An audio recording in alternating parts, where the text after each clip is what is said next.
As the last light of evening fades from the barn's roof, a gray silence settles over the hay. You open the door. The hinges respond with a long creak. Cold air seeps in at your collar. Your footsteps echo faintly on the stone floor. Inside, the sweet scent of dry grass, the sharpness of leather saddles, and the moisture of warm breath mingle. Your eyes haven't yet adjusted to the darkness, but you sense your horse approaching. First, you hear a hoof crunching through the straw. Then a warm body draws close to your shoulder. Your heart races because you recognize it without even seeing it. As the darkness silently closes the gap between you, a moment of tranquility and intimacy unfolds. One you haven't felt all day. Perhaps there's no lantern by your side. Perhaps moonlight filters in through the crack in the door as a thin line. A small glimmer appears in your horse's eye. The hairs on its neck briefly take on a silvery sheen. You can't make out its face, but you hear its breath. It's deep, steady, and very close. The warm air from its nostrils lingers on your hand for a moment. This unexpected closeness stirs a curiosity mixed with surprise. And then a question crosses your mind. Since darkness is one of the oldest signs of danger for a prey animal, why does your horse draw closer to you instead of moving away? We'll look for the answer together. Save this video. At first, you explain the movement to yourself. Maybe it's waiting for food, or maybe it simply recognizes you out of habit. Perhaps it's nothing more than a coincidence. It's easier to fall back on a simple explanation than to question this strange sense of trust you feel in the dark. But a voice inside you whispers that there's something deeper behind it. The answer isn't just in its eyes. The real answer lies in the way its body reads its surroundings anew when darkness falls. Horses' eyes can make out more detail in low light than human eyes can. The reflective layer behind the retina bounces incoming light back, giving the photoreceptor cells a second chance. That's why its eyes glow when a light is shown on them at night. Still, seeing better doesn't mean seeing everything clearly. Moving from light into darkness, its eyes, too, need time to adjust. For a few minutes, even the stable it knows so well looks different. The feed trough turns into a dark void, the saddle into a crooked shadow, the bucket by the door into a foreign shape. When the eyes don't provide enough information, the ears take over. A horse's two ears can turn in different directions. While one listens for the end of the corridor, the other follows your breathing. Moved by small muscles, they constantly scan the unseen area. They can pinpoint a snapping twig faster than you can and tell whether distant footsteps are approaching. Through the night, hearing weaves an invisible web around the stable. The thud of your boots on the floor, the jingle of keys in your pocket, the rustle of your jacket. Over time, all of these become a signature. Over months, perhaps years, your horse has learned you from these details. At the first sound at the door, it lifts its head, turns one ear toward you, doesn't prepare to flee. It waits. Then scent comes into play. The stable, which to you is only hay, leather, and earth, is layered in its nose. It can pick out the cat that passed through the hallway a moment ago, the stranger who touched the door, your rain-soaked jacket, the scent of apple still on your hand. Perhaps it recognizes you by the soap you use, or by the scent of home that has seeped into your scarf. Can sense your arrival before you speak. If the wind blows from the right direction, your scent reaches it before your footsteps do. Darkness may hide your face, but it cannot hide who you are. Now it's time to touch. The fine whiskers around its muzzle detect nearby objects and subtle air movements. They convey the information its eyes cannot capture in the last few centimeters. The gentle airflow as your hand approaches signals you before your fingers touch it. Then your palm rests on its forehead. You feel the warm skin, the short hairs, and the vitality beneath. In that moment, you realize just how soft such a powerful body can be toward you. Your horse doesn't recognize you just by seeing you. Your voice, your scent, the way you approach, and your touch are all part of your identity to it. By day, your face confirms these cues. At night, it becomes invisible. Yet all the small cues come together and tell it the same thing. This is the person I know. You too feel this change. In that moment, you realize that stepping through the barn door, you've crossed not just a physical threshold, but an invisible one that opens into your horse's world of perception. Sounds you didn't notice during the day grow louder in the dark. A branch scraping against the roof, a small animal scurrying through the hay, a chain clanging against a metal bucket in the distance. The scent of damp earth and hay becomes more pronounced. One of your horse's ears turns toward the sound, the other toward you. For your horse, the darkness is not an empty space.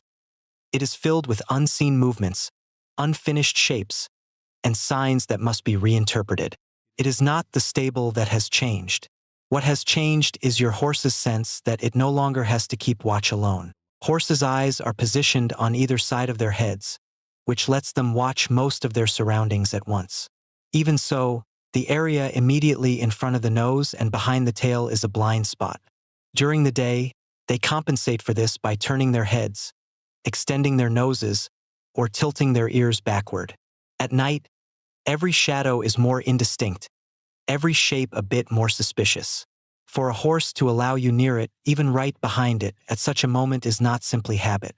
Allowing you to stand where it cannot see you is a silent decision made against its instincts. You're there. I don't need to turn around and look. Not everyone can win this trust.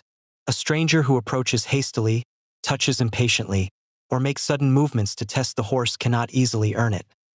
The horse pulls back, lays its ears flat, breathes more rapidly, and keeps its distance. But every morning you put on its halter without rushing, every moment you wait quietly beside it when it's afraid, every day you don't force it, all of it stays in its memory. Trust isn't built in a single encounter. It accumulates through the repetition of ordinary moments.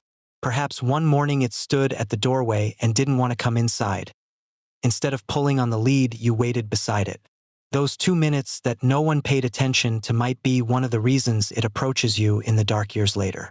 Deep bonds are often formed not by grand events, but by small acts of patience. In a horse's world, trust takes on meaning within the herd. Imagine a wild herd standing in an open field under the moonlight. The grasses rustle against one another in the wind. Not all the horses fall into a deep sleep at the same time. One of them keeps its head raised. While its ears listen to the surroundings, the others let their bodies rest. Because lying down is one of the most vulnerable positions for a horse. It takes time to get up and run away. True rest is only possible when it believes another living being is keeping watch. In the stable, it might just be you and your horse. Still, its nervous system focuses not on numbers but on behavior. It registers your calm demeanor, how you observe the surroundings, whether you panic at an unexpected sound. In this way, a small herd of two is formed. In that moment, you feel that you are not just its owner or caretaker. A place has been made for you in its world. If this resonated with you, please like the video. Many people may pass through a horse's life. Farriers, veterinarians, caretakers, visitors, curious children. But when night falls and sight draws back, whose memory does it turn to? At whose footsteps does it lift its head without preparing to flee? At whose voice does its breathing lengthen a little? If that voice is yours, it's no coincidence. Every moment you listened to it, waited for it, and accepted a wordless no without forcing it has earned you this place. During the day, its own eyes handle most of this task. When night falls, its vision dims, and it must entrust part of its vigilance to you. This is where the meaning of its drawing close to you changes. Resting its head on your shoulder is not weakness, nor does it mean it's using you as a shield. It entrusts you with a significant part of the vigilance that keeps it alive. The weight of that head feels less like a responsibility and more like a sacred trust. The moment you feel this, you realize once again how deep the bond between you has become. This is one of the quietest and greatest gifts a horse can give. You watch over me for a while. Let me rest a bit. You can see this in its body. When it doesn't feel safe, its neck tenses. Its ears twitch rapidly. It distributes its weight across all 4 legs. It's ready to flee. When it relaxes, its body speaks a different language. The hind leg allowed to rest is the first word of that language. A lengthening breath is the second, heavy eyelids the third. Sometimes it lowers its head close to your arm. Sometimes it simply stands by your side. That's when you realize These movements, small to the human eye, are a clear sign of vulnerability for a prey animal, a conscious decision made in defiance of the survival instinct. Maybe you've been seeing this for years but have never put a name to it. When you go for one last check at night, it takes a few steps toward you. As you approach, it turns its ears toward you and tilts its head slightly. It brushes its nose against your shoulder and holds it there for a few seconds. Its warmth seeps through the fabric onto your skin. The weight of its head stops you in your tracks. You often interpret this moment as love, and you're not wrong. Yet there's something else in it besides love. It's the result of the reassuring responses you've given before. Your horse may remember you not only as someone who loves it, but as someone it can relax around. This is what it means to be chosen. And the feeling isn't limited to that one horse. It may lead you to rethink every deep bond you've formed in your life. This closeness has a physical counterpart as well. When a person and a horse remain calm side by side, breathing may slow and muscle tension may ease. Sometimes, without realizing it, you match its breathing. Other times, it is influenced by your unhurried demeanor. At night, this shared rhythm becomes clearer. As the reassurance of sight fades, other cues take on greater importance. Your slow breathing, your balanced footing, and your avoidance of sudden movements send a wordless message. We're not running away right now. You don't say this, and the horse doesn't hear it in words. But a few seconds later, it lowers its head a little more. Your message finds its echo in its body. Even if you've never had a horse in your life, you can still understand the feeling of this scene. Maybe you rode a horse just once as a child, and you still remember that sense of height. Maybe the moment you placed your small hand on a horse's warm neck has stayed with you for years, because a living creature approaching you in the dark isn't just a story about horses. We all seek someone, in our most vulnerable moments, whose presence doesn't require us to stay on guard. The true measure of trust lies not in the words spoken when the lights are on, but in who we can feel at ease with when the world grows uncertain. Perhaps that's why even a trust carefully built over years between people can sometimes be shaken by a single misunderstanding. Because we're aware of this fragility, we better understand the value of those who remain by our side in the dark. You don't need to test your horse to know whether it trusts you. Startling it in the dark, suddenly touching its blind spot, or making unfamiliar noises to gauge its reaction can damage trust. True observation is done in silence. First, let it know you're there with a soft voice. Leave the decision to approach up to it. Pay attention to even the slightest hesitation in its body. Because trust doesn't grow by asking, how much can it endure? The real question is, how predictable, patient, and gentle can I remain by its side? Some nights, your horse might not come to you right away. The weather may have changed. An unfamiliar animal might be roaming nearby. It might be in pain or simply want to be alone. Don't ignore sudden and persistent changes in its behavior. If you suspect pain, don't put off a health check.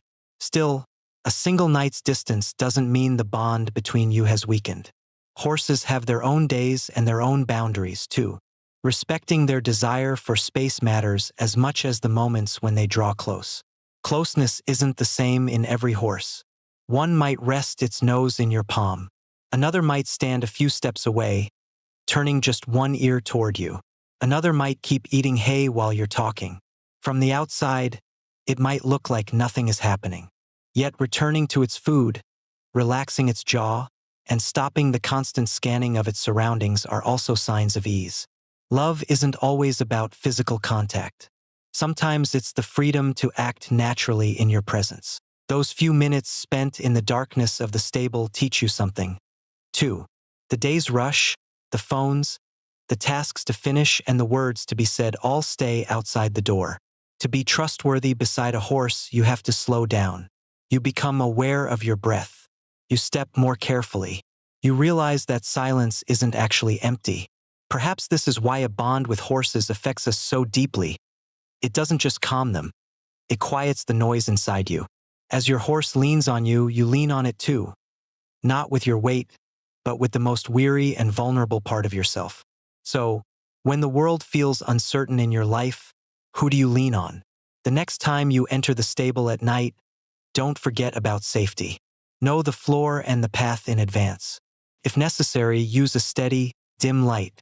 Before opening the door, let your horse know you're coming with your voice and stand quietly for a few minutes. Listen to the scent of hay, the wind on the roof, and the distant breath. Notice when your horse turns toward you, which ear it turns, how many steps it takes, and where it stops. Let it approach you before you reach out. Maybe it will come to your shoulder. Maybe it will just lower its head. Every small movement is part of the long story between you. Then ask yourself this. When it finds you in the dark, does it see only a familiar face or a safe space where it can rest? The answer isn't always as clear as a whinny. Sometimes it's hidden in a long breath, a hind leg lowered to the ground, or a warm nose brushing your forehead. The stable is dark once more. The world is still uncertain, but a quiet light burns between the two of you. As your horse rests its head against you, you too slow your breath to match its own. The darkness remains unchanged, yet neither of you is alone there anymore. If this story resonated with you, share your thoughts in the comments. Stay tuned to our channel for similar stories.